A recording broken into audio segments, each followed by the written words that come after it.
प्रधानमंत्री नरेंद्र मोदी ने विशेष बातचीत में कहा कि देश में राजनीतिक स्थिरता और नीतिगत स्पष्टता के कारण भारत पर निवेशकों का भरोसा लगातार मजबूत हुआ है। उन्होंने बताया कि 38 देशों के साथ व्यापार समझौतों से एमएसएमई, विनिर्माण और सेवा क्षेत्रों को सीधा लाभ मिलेगा, जबकि इस साल का बजट रोजगार, विकास और विकसित भारत के लक्ष्य को ध्यान में रखकर तैयार किया गया है, जिसका असर आने वाले समय में जमीन पर दिखाई देगा।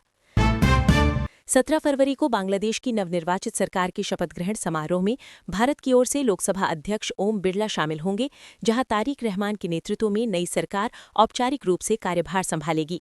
विदेश मंत्रालय ने इसे भारत बांग्लादेश के बीच ऐतिहासिक संबंधों, आपसी सम्मान और मजबूत दोस्ती का प्रतीक बताया है। वहीं पहले से तय अंतर्राष्ट्रीय बैठकों और कार्यक्रमों के कारण नरेंद्र मोदी इस समारोह में शामिल नहीं हो पाएंगे, लेकिन भारत की मौजूदगी से दोनों देशों के द्विपक्षीय संबंधों को नई मजबूती मिलने की उम्मीद जताई जा रही है। 16 फरवरी से शुरू हो रहा India AI impact summit 2026 Bharat के लिए तकनीक के क्षेत्र में एक ऐतिहासिक पल माना जा रहा है, जहां सुंदर पिचाई, बिल गेट्स और दुनिया भर के शीर्ष टेक लीडर्स, नीति निर्माता व राष्ट्राध्यक्ष एक मंच पर जुटेंगे। ये 5 दिवसीय सम्मेलन जिम्मेदार और समावेशी आर्टिफिशियल इंटेलिजेंस, निवेश, रोजगार और नवाचार पर केंद्रित रहेगा, जिससे भारत को ग्लोबल साउथ में एआई का नेतृत्वकर्ता बनाने की दिशा में बड़ी मजबूती मिलेगी और आने वाले दिनों में तकनीकी विकास, स्टार्टअप्स व युवाओं के लिए नए अवसर खुलने की उम्मीद है। पश्चिम बंगाल विधानसभा चुनाव 2026 से पहले कांग्रेस ने बड़ी रणनीति अपनाते हुए राज्य की हर विधानसभा, ब्लॉक और बूथ स्तर पर आदिवासी और अनुसूचित जनजाति समुदायों के लिए अलग कमेटियां बनाने का ऐलान किया है। कांग्रेस का कहना है कि इससे जमीनी स्तर पर संगठन मजबूत होगा और शिक्षा, स्वास्थ्य व रोजगार से जुड़े मुद्दों को प्रभावी ढंग से उठाया जा सकेगा, जबकि पश्चिम बंगाल में भाजपा और तृणमूल सरकारों पर आदिवासी अधिकारों की अनदेखी के आरोप भी लगाए गए हैं। कांग्रेस इस बार बूथ जीतो चुनाव जीतो के मंत्र के साथ अकेले चुनाव लड़ने की तैयारी में जुटी है, जिससे राज्य की राजनीति में मुकाबला और रोचक होने की उम्मीद है। महाराष्ट्र कांग्रेस अध्यक्ष हर्षवर्धन सपकाल के एक बयान को लेकर भाजपा ने पुणे में कांग्रेस कार्यालय के बाहर विरोध प्रदर्शन किया, जहां दोनों दलों के कार्यकर्ता आमने सामने आ गए और स्थिति तनावपूर्ण हो गई।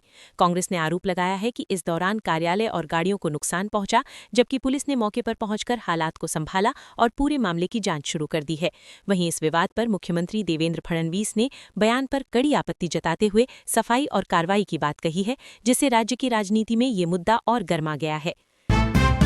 8वें वेतन आयोग के नाम पर फैल रहे फर्जी मैसेज को लेकर Indian cyber crime coordination centre ने सख्त एडवाइजरी जारी की है, जिसमें बताया गया है कि सरकारी कर्मचारियों को व्हाट्सएप पर सैलरी कैलकुलेटर और एपीके फाइल के लिंक भेजकर भ्रमित किया जा रहा है। ऐसे लिंक पर क्लिक करने से मोबाइल का कंट्रोल गलत हाथों में जा सकता है और बैंक खाते से नुकसान होने की आशंका रहती है। इसलिए कर्मचारियों को सलाह दी गई है कि वे किसी भी अनजान लिंक या एपीके फाइल को न खोलें, केवल आधिकारिक सरकारी वेबसाइट से ही जानकारी लें और संदिग्ध मैसेज की तुरंत रिपोर्ट करें।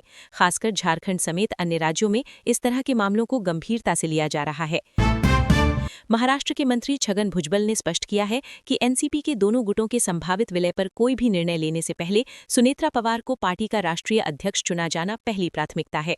उन्होंने कहा कि नया नेतृत्व तय होने के बाद ही पार्टी के नेता बैठकर आगे की रणनीति पर चर्चा करेंगे और विलय पर फैसला आज 1 महीने या 2 महीने में भी हो सकता है।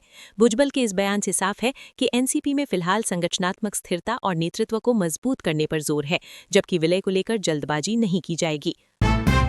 लोकसभा में विपक्ष के नेता राहुल गांधी ने भारत अमेरिका अंतरिम व्यापार समझौते को लेकर नरेंद्र मोदी से सोशल मीडिया पर 5 तीखे सवाल पूछते हुए आरोप लगाया है कि इस डील के नाम पर किसानों के हितों से समझौता किया जा रहा है।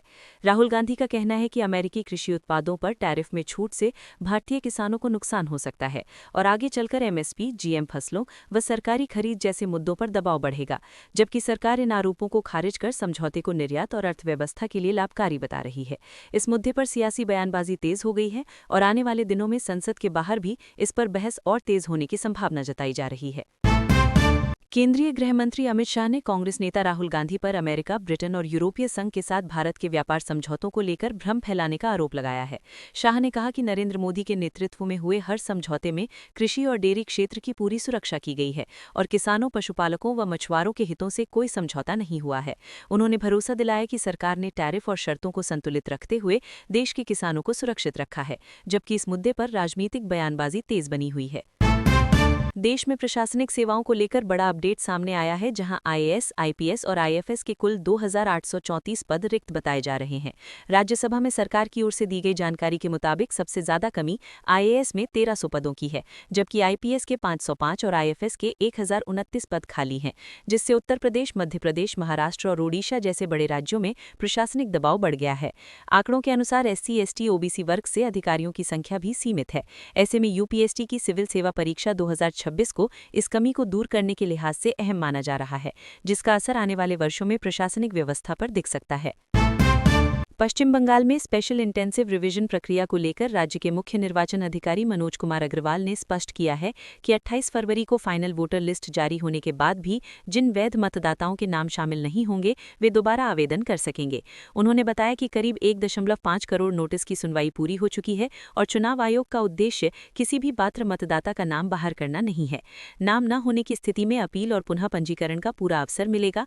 ये फैसला पश्चिम बंगाल में मतदाता अधिकारों की सुरक्षा और पारदर्शी चुनाव प्रक्रिया सुनिश्चित करने की दिशा में अहम माना जा रहा है। आंध्र प्रदेश के विशाखापट्टनम तट पर 18 फरवरी को इंटरनेशनल फ्लीट रिव्यू 2026 का आयोजन किया जाएगा, जिसमें 70 देशों की नौसेनाएं हिस्सा लेंगी, जबकि 19 फरवरी को मिलन इंटरनेशनल सिटी परेड और 20 फरवरी को नौसेना प्रमुखों का सम्मेलन होगा। इस ऐतिहासिक मौके पर भारतीय नौसेना अपनी ताकत और वैश्विक सहयोग का प्रदर्शन करेगी। वहीं द्रौपदी मुर्मू भी इस कार्यक्रम में शामिल होंगी। आयोजन से भारत की समुद्री क्षमता, अंतर्राष्ट्रीय दोस्ती और इंडो पैसिफिक क्षेत्र में सहयोग को नई मजबूती मिलेगी। महाशिवरात्रि के पावन अवसर पर केदारनाथ धाम के कपाट खुलने की तिथि घोषित कर दी गई है, जिसके अनुसार 22 अप्रैल को सुबह 8 बजे वृष लग्न में श्रद्धालुओं के लिए मंदिर के द्वार खोले जाएंगे। ये घोषणा शीतकालीन गद्दी स्थल ओखीमठ के ओंकारेश्वर मंदिर में विधिवत पंचांग गणना और वैदिक मंत्रोच्चार के साथ की गई, जिससे चारधाम यात्रा की तैयारियों को गति मिलेगी।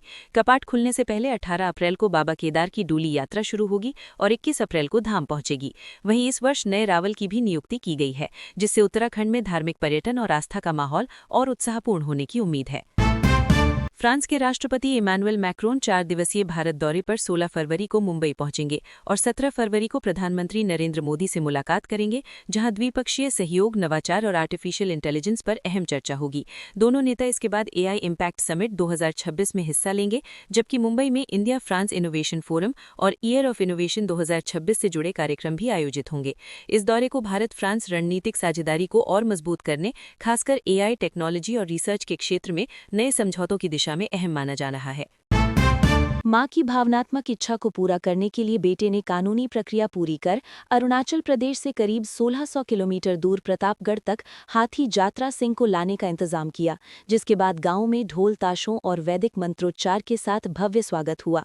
ये हाथी दिवंगत पिता को उपहार में मिला था और मां चाहती थीं कि गांव के लोग भी उस सम्मान और प्रेम को देखें, जिसके चलते सुप्रीम कोर्ट तक अनुमति की प्रक्रिया चली। अब हाथी गांव में ही रहेगा, जिससे पूरे इलाके में उत्साह का माहौल है और ये कहानी पारिवारिक भावना, कानून के पालन और परंपरा के सम्मान का उदाहरण बन गई है। अमेरिका की कैलिफोर्निया में पढ़ाई कर रहे भारतीय छात्र साकेत श्रीनिवासिया के मामले में दुखद अपडेट सामने आया है, जहां 6 दिनों से लापता रहने के बाद उनकी मौत की पुष्टि हुई है। यूनिवर्सिटी ऑफ कैलिफोर्निया बर्कले में मास्टर्स डिग्री की पढ़ाई कर रहे साकेत के मामले में भारतीय वाणिज्य दूतावास सैन फ्रांसिस्को ने बताया कि स्थानीय प्रशासन के साथ समन्वय कर आवश्यक प्रक्रिया पूरी की जा रही है और पार्थिव शरीर को जल्द भारत लाने में परिवार को पूरी सहायता दी जाएगी। दूतावास ने परिवार के प्रति संवेदना जताते हुए कहा है कि जांच और औपचारिकताओं में हर संभव सहयोग किया जा रहा है, जबकि ये घटना विदेश में पढ़ रहे भारतीय छात्रों की सुरक्षा को लेकर एक गंभीर चिंता के रूप में देखी जा रही है। हिमाचल प्रदेश के जनजातीय इलाके लाहौल स्पीति में स्थित प्यूकर गांव में बेटी के जन्म पर 3 दिन तक चलने वाला गोची उत्सव मनाया जाता है, जहां पूरा गांव मिलकर खुशियां साझा करता है। इस उत्सव में देवता की पूजा, पारंपरिक नृत्य, खेल और सामूहिक भोज का आयोजन होता है, जिससे बेटियों को सम्मान और बराबरी का संदेश दिया जाता है। प्यूकर गांव की ये परंपरा समाज के लिए एक सकारात्मक उदाहरण बनकर सामने आई है, जहां बेटी के जन्म को सौभाग्य मानते हुए सामूहिक उत्सव के रूप में मनाया जाता है। बिहार के गया जिले में निरंजना नदी के बीच स्थित ये स्वयंभू शिवलिंग सदियों से श्रद्धालुओं की आस्था का केंद्र बना हुआ है, जिसे मनोकामना महादेव के नाम से भी जाना जाता है। स्थानीय मान्यताओं के अनुसार ये शिवलिंग हर साल लगभग 1 इंच उत्तर दिशा की ओर खिसकता है और धीरे धीरे विष्णुपद मंदिर की ओर बढ़ रहा है, जिसे भक्त भोलेनाथ की लीला मानते हैं। महाशिवरात्रि और सावन जैसे पर्वों पर यहाँ श्रद्धालुओं की भारी भीड़ उमड़ती है और माना जाता है कि यहाँ दर्शन से मनोकामनाएं पूरी होती हैं, जिससे ये स्थल बिहार की धार्मिक और सांस्कृतिक धरोहर के रूप में विशेष पहचान बनाए हुए हैं। पटना और मुंगेर की महिलाओं ने बकरी के दूध से हर्बल साबुन बनाकर न सिर्फ अपनी आमदनी बढ़ाई है, बल्कि लोगों को केमिकल फ्री और त्वचा के अनुकूल उत्पाद भी उपलब्ध कराया है। प्राकृतिक तेलों और हर्बल तकनीक से तैयार ये गोट मिल्क सोप संवेदनशील त्वचा के लिए लाभकारी माना जा रहा है। वहीं इस पहल से दर्जनों महिलाओं को नियमित रोजगार मिला है। ये प्रयास बिहार में महिला सशक्तिकरण और स्थानीय उद्यमिता का मजबूत उदाहरण बनकर सामने आया है। केरल की कन्नूर से एक भावुक कर देने वाला मामला सामने आया है, जहां राज्य से सम्मानित किसान इलियास अम्बट की मौत ने सभी को सोचने पर मजबूर कर दिया है। खेती के जरिए हजारों लोगों को रोजगार देने का सपना देखने वाले इलियास आर्थिक दबाव और कर्ज की स्थिति से जूझ रहे थे और इसी पृष्ठभूमि में ये घटना सामने आई, जिसकी जांच जारी है। उनके परिवार और जानने वालों का कहना है कि वे आखिरी समय तक खेती से जुड़े रहे और जैविक तरीकों से खेती को आगे बढ़ाने में लगे थे, लेकिन ये मामला किसानों की आर्थिक सुरक्षा, बाजार अस्थिरता और सहायता तंत्र पर गंभीर सवाल खड़े करता है।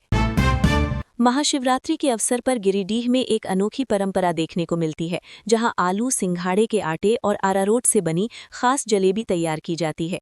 ये जलेबी खास तौर पर व्रत रखने वाले श्रद्धालुओं के लिए बनाई जाती है और शहर की लगभग हर मिठाई दुकान पर कई घंटों की मेहनत के बाद तैयार होती है।